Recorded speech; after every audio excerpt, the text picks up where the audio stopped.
नमस्कार साथियों, आज की कंप्यूटर क्लास में आपका स्वागत है। तो नाइन्थ क्लास हमने पूरी कंप्लीट कर ली थी।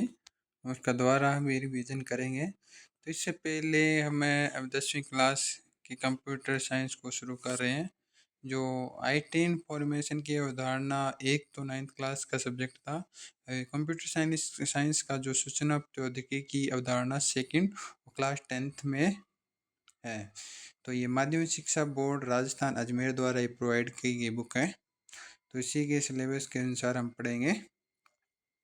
तो क्योंकि लगभग सभी कक्षाओं का एग्ज़ाम शुरू हो गया है, नई क्लासेस शुरू होने वाली है, तो हम वेट न करते हुए हमने नया कंप्यूटर का साइंस का सब ये सिलेबस चालू कर दिया है, ताकि अब फ्री टाइम में हम कंप्यूटर ज़्यादा से ज़्यादा पढ़ सकते हैं। और ये छुट्टियां आने वाली है 1-1.5 महीने बाद में, तो उसके अंदर भी इसका रिवीजन भी कर सकते हैं। इसके अलावा स्कूल में पढ़ने वालों के अलावा जो कंपटीशन की तैयारी कर रहे हैं उनके लिए भी इम्पोर्टेंट है। और RSCIT और other related computer related exam में ये बहुत ही उपयोगी रहेंगे इसके प्रश्न, क्योंकि जो बेसिक बातें होती हैं वो बुकों के अंदर ही होती है, जो स्कूल लेवल पर पढ़ते हैं, और लगभग उन्हीं में से ही प्रश्न एग्ज़ाम में आते हैं। तो 12वीं पास होने के बाद में इसकी बहुत ही ज़रूरत रहेगी, क्योंकि 10% अंक हर एग्ज़ाम में इसके बारे में होते हैं। और बीओ में, बीए में और जो भी बैचलर डिग्री करेंगे उसमें भी एक है ऑप्शनल है, ये कंपलसरी सब्जेक्ट के रूम में कंप्यूटर होता है। उसमें भी सीधे ऑब्जेक्टिव टाइप के क्वेश्चन आते रहते हैं। तो हमने ये अगर 10th तक कंप्यूटर पढ़ी है तो आप इजीली उन प्रश्नों को भी हल कर सकते हैं। तो आज हम शुभारंभ करनी है क्लास 10 का कंप्यूटर साइंस का सब्जेक्ट, जो सूचना इंफॉर्मेशन टेक्नोलॉजी के रूम में है सेकंड। ठीक है। तो इसमें बेसिकली है क्या है, ये क्लास 10 की क्लास है, ये क्लास 10 का सब्जेक्ट है, माध्यमिक शिक्षा बोर्ड अजमेर द्वारा प्रोवाइड कराया गया है। ठीक है। ये सहायकाचार्य राजकीय अभियांत्रिक महाविद्यालय अजमेर राजस्थान के इसके संयोजक है, लेखन भी है इसमें। पहले इसके सिलेबस के बारे में हम देख लेते हैं। ठीक है। सिलेबस का पता होता है तो हम डायरेक्ट टॉपिक को सिलेक्ट कर सकते हैं। ठीक है, हम आ रहे हैं। यूनिट फर्स्ट है, जिसमें क्या आता है, एडवांस प्रोसेसिंग टूल आएंगे, जैसे MS एक्सेल है, MS वर्ड और PPT यानी पावर पॉइंट प्रेजेंटेशन हमने 9th क्लास में पढ़ लिया था। इसके आगे हम MS एक्सेल के बारे में पढ़ेंगे, MS पावर पॉइंट के बारे में ज़्यादा पढ़ेंगे। और यूनिट 2 में साइबर अपराध और ई व्यापार, ये सबसे इम्पोर्टेंट होने वाला चैप्टर है। ये अपने सब्जेक्ट के अनुसार भी इम्पोर्टेंट है, कंप्यूटेशन लाइफ के लिए भी इम्पोर्टेंट है, कंप्यूटर से रिलेटेड एग्जाम के लिए इम्पोर्टेंट है, और हमारी लाइफ से भी जुड़ा है। इसे सभी को इसके बारे में ध्यान रखना चाहिए, क्योंकि आजकल साइबर का ज़माना है। ठीक है, सभी कंप्यूटर यूज करते हैं, मोबाइल इंटरनेट यूज करते हैं, तो इसमें कुछ लाभ भी होते हैं और कुछ हानियाँ भी होती है। इन हानियों को हमें ध्यान रखना, और लोगों के द्वारा इन हानियों को फैलाया जाता है, लोगों को फँसाया जाता है इंटरनेट के माध्यम से, और फ्रॉड किए जाते हैं, साइबर ठगी की जाती है। इन बातों से भी हमें बचना है, साथ-साथ टेक्नोलॉजी का यूज़ करते हुए। तो इन सभी बातों के बारे में इस यूनिट सेकंड में पढ़ेंगे। इसके अलावा एप्लीकेशन, सिस्टम सॉफ्टवेयर, ठीक है? इंटरनेट के उपयोग, जो हमने 10th क्लास में पढ़े थे थोड़े बहुत, वो भी पढ़ेंगे। इसके अलावा यहाँ पे आए हम विषय सूची। ठीक है। तो ये हम यूनिट 1 में आएगा, अध्याय 1 है MS एक्सेल का परिचय। उसके अध्याय 2 में आएगा वर्कशीट की फॉर्मेटिंग। अध्याय 3 में आएगा वर्कबुक के तत्वों को जोड़ना, MS पावर पॉइंट और MS पिक्चर मैनेजर। ये यूनिट फर्स्ट है। यूनिट सेकंड में आपको साइबर अपराध और साइबर कानून का परिचय दिया जाएगा, और ई वाणिज्य, ई कॉमर्स के बारे में बताया जाएगा। और उन्हें अध्याय 8 जो यूनिट सेकंड का ही भाग है, इसमें ई बिजनेस, सुरक्षा, गोपनीयता, कानूनी आवश्यकताएं, ये सभी के बारे में जानकारी रहेगी। अध्याय 9 में ई वाणिज्य की भुगतान प्रणाली। यूनिट सेकंड है एप्लीकेशन एवं सिस्टम सॉफ्टवेयर। यूनिट 4 आएगा कंप्यूटर नेटवर्क की मूल धारणाएं, 12 में आता है वेब और इलेक्ट्रॉनिक मेल। 13 में पढ़ेंगे वायरलेस और एंटीवायरस। 14 में पढ़ेंगे इंटरनेट।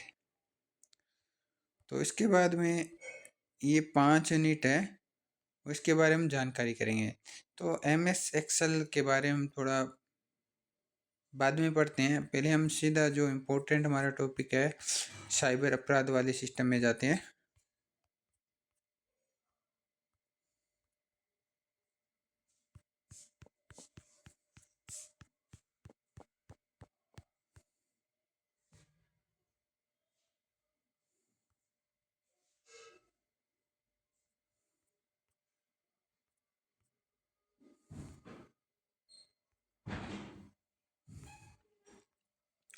इनके सबके बारे में पढ़ेंगे, क्योंकि ये वार्षिक परीक्षा इसकी नहीं होती है 10th क्लास में। अर्धवार्षिक परीक्षा तक ही पूरा सिलेबस आता है। अगर आपको नॉलेज रियल में नॉलेज लेना है, इसको पढ़िए, चाहे एग्ज़ाम में आए या नहीं आए, ठीक है। इसकी जानकारी हमें होना चाहिए, क्योंकि स्कूल में पढ़ना भी ज़रूरी होता है और एग्ज़ाम में आना ज़रूरी नहीं, इसको पढ़ना ज़रूरी है। अगर ये पढ़ोगे तो आप नॉलेज नॉलेज मिलेगा बहुत सारा आपको, और आगे वाले कंपटीशन एग्ज़ाम में ये आपके लिए इम्पोर्टेंट रहेगा, क्योंकि कंपटीशन एग्ज़ाम में ये अच्छी तरह से आता है। आजकल छोटे छोटे सरल भाषा वाले प्रश्न नहीं आते कंप्यूटर के, एडवांस क्वेश्चन आने लगे हैं। आपको अच्छी तरह से कॉन्सेप्ट समझना चाहिए कंप्यूटर का, उसी बेस पर ये प्रश्न आते हैं।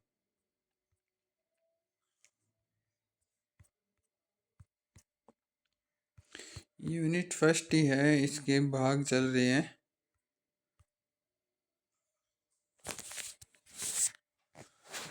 करके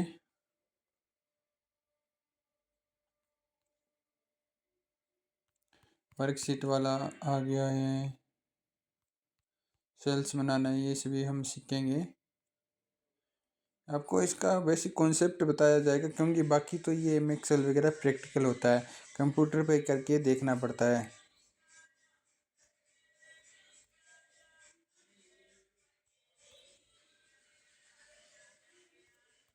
ये सभी पढ़ेंगे हम। अभी आ रही है मेन टॉपिक हमारा क्या है, साइबर अपराध, उसके बारे में पढ़ना ज़रूरी है।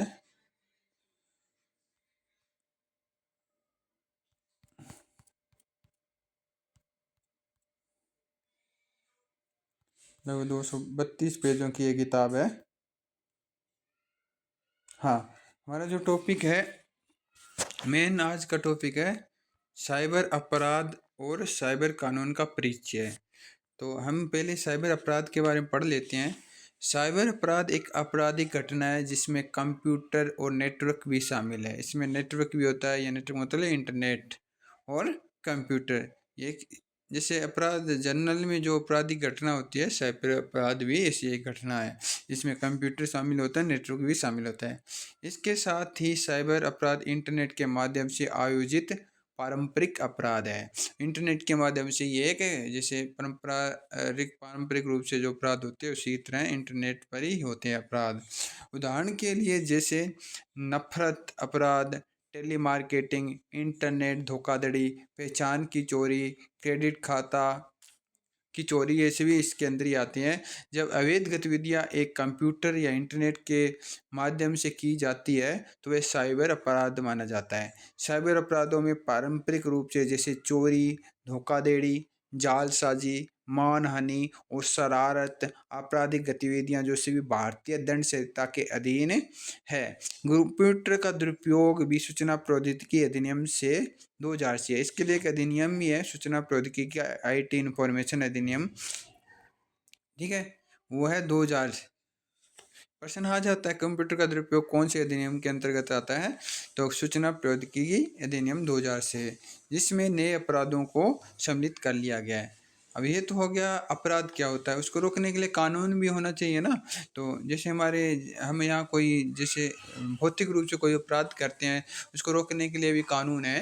तो पुलिस वगैरह वैसे ही जैसे ऑनलाइन कोई धोखाधड़ी कोई अपराध होता है उसके लिए भी कानून होता है।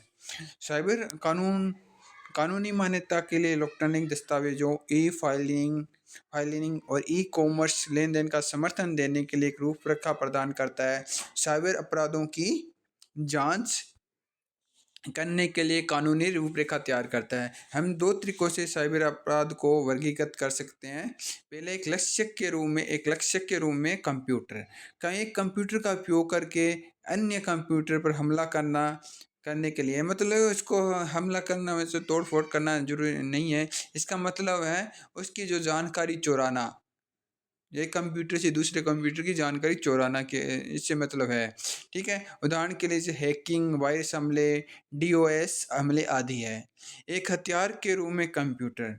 एक कंप्यूटर के द्वारा दुनिया में अपराध को अंजाम देना है, जैसे आतंकवाद, साइबर आतंकवाद जो होते हैं, ऑनलाइन अपराध, आतंकवादी गतिविधियाँ, वो साइबर अपराध के अंतर्गत आती है। बौद्धिक क्षमता के अधिकारों का उल्लंघन, जो कॉपीराइट वाले नियम आदि का उल्लंघन करते हैं। क्रेडिट कार्ड की धोखाधड़ी, यानी क्रेडिट कार्ड के जो जानकारी चुरा के और उसका लेन-देन करना। ईएफटी धोखाधड़ी, अश्लीलता, यानी जो भी किसी चीज़ में जो भौतिक रूप से हमारे अनुकूल नहीं है, ऐसी सभी गतिविधियाँ इन अपराधों के अंदर आती है। तो अब साइबर अपराध के तकनीकी पहलू क्या होते हैं? इसमें क्या होता है, अनाधिकृत एक्सेस होता है, हैकिंग होती है। एक्सेस का मतलब क्या होता है? मतलब कंप्यूटर सिस्टम या कंप्यूटर नेटवर्क के संसाधनों के साथ कम्युनिकेशन करना। यानी ये किसी बिना अनुमति के बिना, हमारी अनुमति के बिना हम कंप्यूटर से हमारी जो जानकारी है उससे बातचीत करना, कम्युनिकेट करना, ये अनाधिकृत एक्सेस कहलाता है। ठीक है? कि हम व्यक्ति की अनुमति के बिना कंप्यूटर या नेटवर्क का उपयोग अनाधिकृत एक्सेस कहलाता है। और कंप्यूटर हैकिंग, कंप्यूटर और नेटवर्क के अनाधिकृत एक्सेस को कहते हैं। यानी हम किसी कंप्यूटर को हैकिंग कर लेते हैं, यानी उसकी जानकारी चुरा लेते हैं बिना भी किसी व्यक्ति की अनुमति के, और नेटवर्क को भी यूज करते हैं। ठीक है? वो क्या कहते हैं, अनधिकृत एक्सेस ही कहलाता है। हैकर कंप्यूटर पर हमला करने के लिए पहले कंप्यूटर प्रोग्राम का प्रयोग करता है, जिसमें एक प्रोग्राम बनाता है हमला करने से पहले। और कुछ हैकर व्यक्ति, इसका प्रोग्राम का मतलब क्या होता है, कंप्यूटर के निर्देशों का समूह होता है, उसको प्रोग्राम कहते हैं। कुछ हैकर व्यक्तिगत मौद्रिक लाभ के लिए यानी अपनी मौद्रिक लाभ, यानी अपनी धन संपत्ति बढ़ाने के लिए क्या करते हैं, क्रेडिट कार्ड की जानकारी चुराकर विभिन्न बैंक के खातों से अपने हस्तांतरित करने के उद्देश्य से हैकिंग के कार्य को अंजाम देती हैं। यानी क्रेडिट कार्ड की जानकारी चुरा के उनका जो धन और अमाउंट है अपने अकाउंट में ट्रांसफर कर लेते हैं। ये तो होता है अनाधिकृत एक्सेस होता है। इसके अलावा वायरस और वर्म हमला होता है। तो अन्य प्रोग्राम को संक्रमित या स्वयं की प्रतियां बनाना, अन्य प्रोग्राम्स में फैलने की क्षमता वाले प्रोग्राम को वायरस कहा जाता है। यानी अपने जो कंप्यूटर में सिस्टम में कोई दूसरा व्यक्ति वायरस के द्वारा हमारे जो भी प्रोग्राम्स होते हैं, डेटा होते हैं, उनको संक्रमित कर देता है, इनको क्या करता है, खराब कर देता है या उनको चुरा लेता है वायरस की सहायता से। ठीक है? वारम भी एक ऐसा है, वायरस जैसा ही वारम भी एक प्रोग्राम है जो वायरस की तरह ही एक कंप्यूटर से दूसरे कंप्यूटर में फैलने की क्षमता रखता है। जैसे जनरल जीवन में एक वायरस होता है, एक व्यक्ति के दूसरे व्यक्ति को प्रभावित करता है, उसी तरह एक कंप्यूटर से दूसरा कंप्यूटर भी वायरस और वर्म हमले की तरह ही प्रभावित होता है डिजिटल इंडिया में। ईमेल से संबंधित अपराध, ये सबसे इम्पोर्टेंट अपराध है, इससे हमको सुनना है, इसको हमें बिल्कुल बहुत अच्छी तरह से समझना चाहिए। ईमेल स्पूफिंग क्या होती है? स्पूफिंग यानी ईमेल स्पूफिंग संदर्भित करता है कि ये ईमेल है जो एक स्रोत से उत्पन्न किया जाता है, जबकि यह वास्तव में किसी अन्य स्रोत से भेजा गया होता है। एक स्पूकिंग ये बताता है कि ये एक ईमेल है जो एक स्रोत से उत्पन्न किया गया है, जबकि ये वास्तव में किसी अन्य स्रोत से भेजा गया है। हमें स्पूकिंग लगती तो ऐसे है कि हमारे एक स्रोत से उत्पन्न किया है, परंतु ये दूसरे अन्य किसी स्रोत से भेजा गया होता है। ईमेल स्पैपिंग भी होता है। ईमेल स्पैपिंग क्या होता है? उपयोगकर्ता इसी तरह से हजारों ईमेल भेजने के लिए संतृप्त करता है। ईमेल के माध्यम से दुर्भाग्यपूर्ण कोड भेज दिया जाता है। वायरस आदि लिंक भेजकर या अन अटैचमेंट के रूप में ईमेल के माध्यम भेजने के लिए उपयोग में किया जाता है और डाउनलोड करने पर सिस्टम को नुकसान पहुंचाता है। स्पैमिंग क्या होती है कि हमारे पास में अनअधिकृत मैसेज आते हैं, बहुत सारे अनरिलेटेड मैसेज आते हैं, उसमें कुछ कोड होता है, दुर्भाग्यपूर्ण कोड होता है, इसको आप क्लिक करने पर क्या होता है और इसमें कुछ वायरस भी आपके सिस्टम में आ जाते हैं, कुछ अटैचमेंट भी होता है, उसको डाउनलोड करने पर आपका क्या है सिस्टम खराब हो जाता है, सिस्टम को नुकसान पहुंचता है, जो भी लिंक या जो भी डेटा होता है उसको डाउनलोड करने पर। ईमेल बमबारी के माध्यम से विशेष पते बार बार एक समान ईमेल भेजना होता है, यानी बार बार एक ही समान ईमेल भेजना, जैसे बमबारी करते हैं ना उसी तरह बहुत सारे ईमेल एक साथ भेजना होता है। तो ईमेल से रिलेटेड जो अपराध है वो गया स्पूफिंग हो गया, स्पैमिंग हो गया और ये ईमेल बम हो गया। तो यानी ईमेल से महत्वपूर्ण बात है, ईमेल से जो भी अनजान लिंक आती है, कोड आता है या कोई डाउनलोड वाला ऑप्शन आता है, उनको नहीं करना चाहिए, क्योंकि इससे आएगा तो हमारा सिस्टम क्या हो जाएगा, हमारा सिस्टम खराब हो जाएगा और वायरस आ जाएंगे। और ऐसा आने पर हमारा जो भी फाइलें होती है वो संक्रमित हो जाती है, यानी खराब हो जाती है, इनक्रिप्टेड हो जाती है, करप्ट हो जाती है। एक दूसरा भाग है एक्सप्लॉइट। एक्सप्लॉइट सॉफ्टवेयर का वह भाग है जो डेटा का एक हिस्सा या एक अनुक्रम का लाभ लेता है। यह कंप्यूटर सॉफ्टवेयर हार्डवेयर के लिए अन्य अनायास ही अप्रत्याशित व्यवहार जोखिम का कारण बनता है। ठीक है, ऐसे व्यवहार अक्सर कंप्यूटर सिस्टम को कंट्रोल प्राप्त कर प्रिविलेज वृद्धि या डीओएस या डीडोस को हमले की इजाजत देता है। यानी अगर कंप्यूटर सिस्टम इसके अंतर्गत है, कंट्रोल में आ गया तो वह क्या कर लेता है, इसमें डोस और डीओडोस की हमले की इजाजत देने लगता है और ये प्रिविलेज की वृद्धि कर लेता है। Denial of service attacks.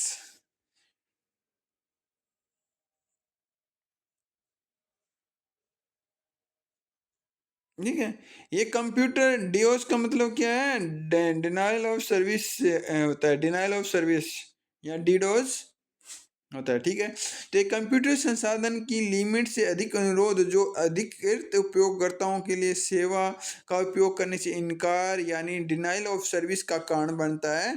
ये उदाहरण के लिए, ठीक है, इसका क्या कारण है जो डिनाइल ऑफ सर्विस एक्ट का कारण बनता है, इनके कुछ उदाहरण बताए गए हैं। जिससे वैध नेटवर्क ट्रैफिक की रोकथाम का प्रयास करता है, वैध नेटवर्क ट्रैफिक की रोकथाम का प्रयास करता है, दो मशीनों के बीच कनेक्शन को बाधित करने का प्रयास करता है, जिससे मशीनों की सेवा क्या हो जाती है, बाधित हो जाती है। किसी खास व्यक्ति के एक सेवा तक पहुंचने से रोकने के लिए प्रयास करता है, सेवा के विशिष्ट सिस्टम या व्यक्ति को बाधित करने का प्रयास करता है। यानी जो भी काम करना होता है महत्वपूर्ण काम में रोकने की कोशिश करता है, जैसे कि एक विशेष सेवा को रोकने का, एक विशिष्ट सिस्टम या व्यक्ति को बाधित करने का, दो मशीनों के बीच कनेक्शन के रोकने का प्रयास करता है। नेटवर्क ट्रैफिक यानी जो इंटरनेट की स्पीड होती है ना, जो नेटवर्क की वजह से होती है, वो नेटवर्क ट्रैफिक हो जाता है, तो इसकी वजह से वो रोकथाम का भी प्रयास करता है। ये डिनाइल ऑफ सर्विस अटैक्स का कारण बनती है। डोस हमलों के मतलब क्या होता है, डिनाइल ऑफ सर्विस का मतलब है डोस ही होता है। और इसका प्रकार क्या होता है, ये हमले तीन बुनियादी प्रकार के होते हैं, जैसे सीमित संसाधनों की खपत, नेटवर्क बैंडविड्थ यानी नेटवर्क बैंडविड्थ, रैम और सीपीयू टाइम यानी सीपीयू टाइम आदि है।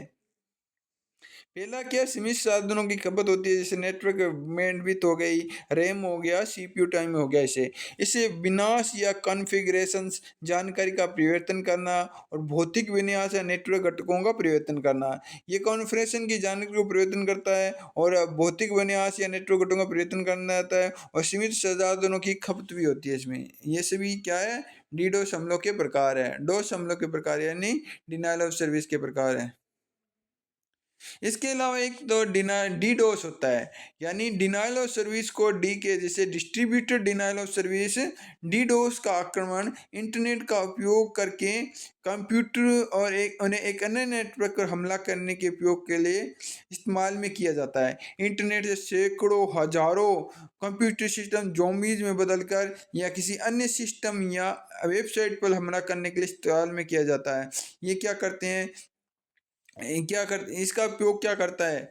ये डीडोस आक्रमण इंटरनेट का उपयोग करके, ठीक है? ये इंटरनेट का उपयोग करता है डीडोस यानी डिस्ट्रीब्यूटेड डिनायल ऑफ सर्विस। ये क्या करता है? इंटरनेट का उपयोग करके कंप्यूटर या अन्य अन्य नेटवर्क पर हमला करते हैं और इससे क्या होता है? इंटरनेट से सैकड़ों हज़ारों कंप्यूटर सिस्टम ज़ोंबीज़ में बदलता है और एक किसी अन्य सिस्टम की वेबसाइट पर हमला करने के लिए इस्तेमाल में किया जाता है। तो इसके अलावा पाँचवाँ टॉपिक है अश्लील साहित्य है। इसका भी हमारी लाइफ से जुड़ा ही है, इसको ध्यान रखना चाहिए, ठीक है? ये हर व्यक्ति के लिए इम्पोर्टेंट है।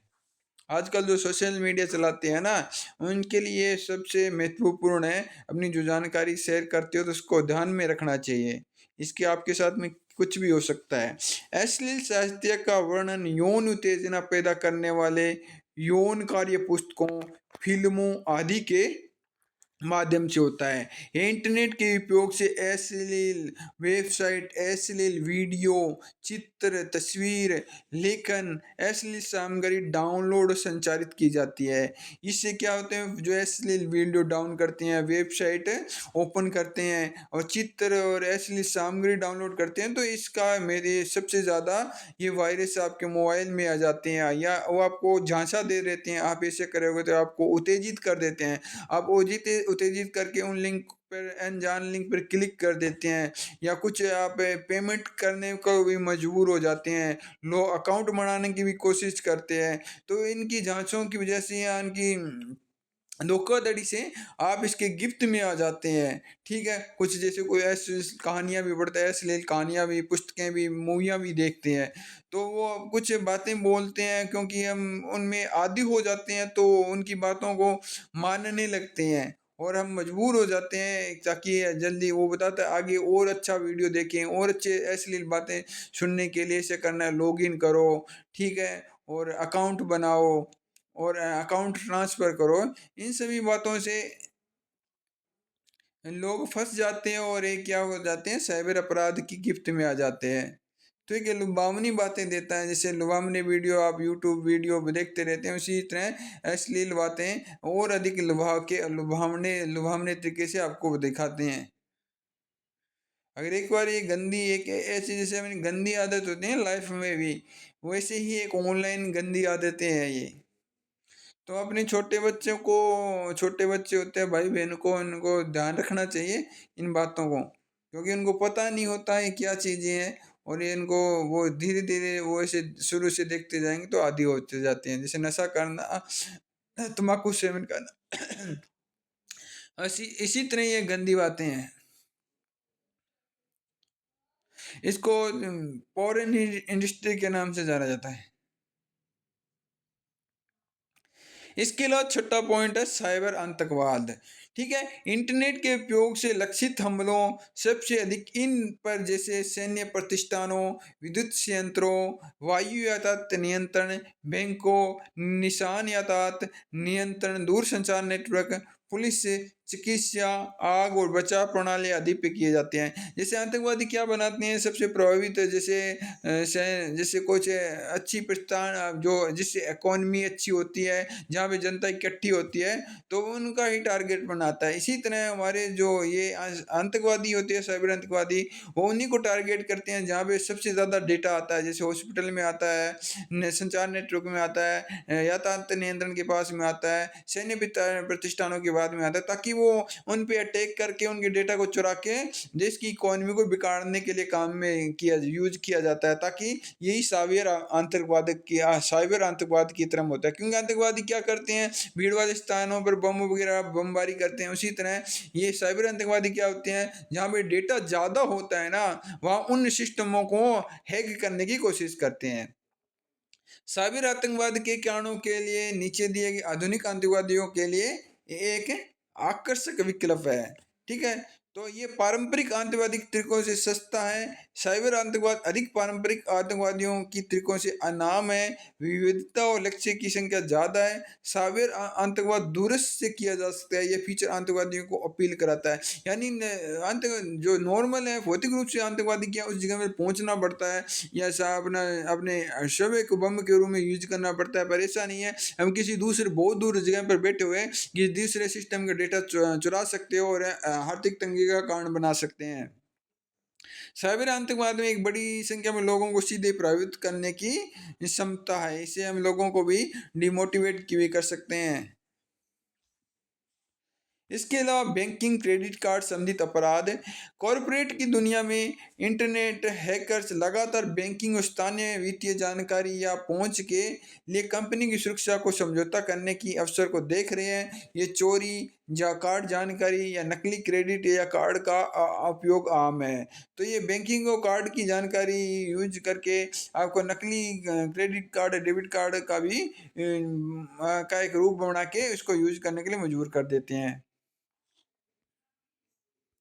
इसके अलावा जो बाकी इसके उपयोग हैं, इसके जो साइबर अपराध के टाइप है, नेक्स्ट क्लास में पढ़ाएंगे क्योंकि अभी क्लास बड़ी हो गई है।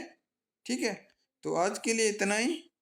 मिलते हैं नेक्स्ट क्लास में और नेक्स्ट टॉपिक के साथ में। साथ ही आप ध्यान में रखना है, इसे असिस्ट हमारे जो चैनल को ज़्यादा से ज़्यादा सब्सक्राइब कराना है, लाइक कराना है और शेयर कराना है। और ज़्यादा लाइक और सब्सक्राइब होगा तो ले जानकारी लोगों तक पहुंचेगी ज़्यादा, क्योंकि हमें जो मैटर हमने चालू किया, क्लास चैनल चालू किया है, वो लगभग फ्री है, सभी के लिए फ्री है। और जो स्कूल से पास आउट हुए बच्चे होते हैं, कंपटीशन तैयारी कर रहे हैं, RSCIT की तैयारी कर रहे हैं, उनके लिए एक अच्छी क्लास है, उनको ज़रूर ज्वाइन करना चाहिए। और इसको सब्सक्राइब कराइए, जल्दी सब्सक्राइब कराइए ज़्यादा से ज़्यादा। तो आज के लिए इतना ही। शुभ दिन।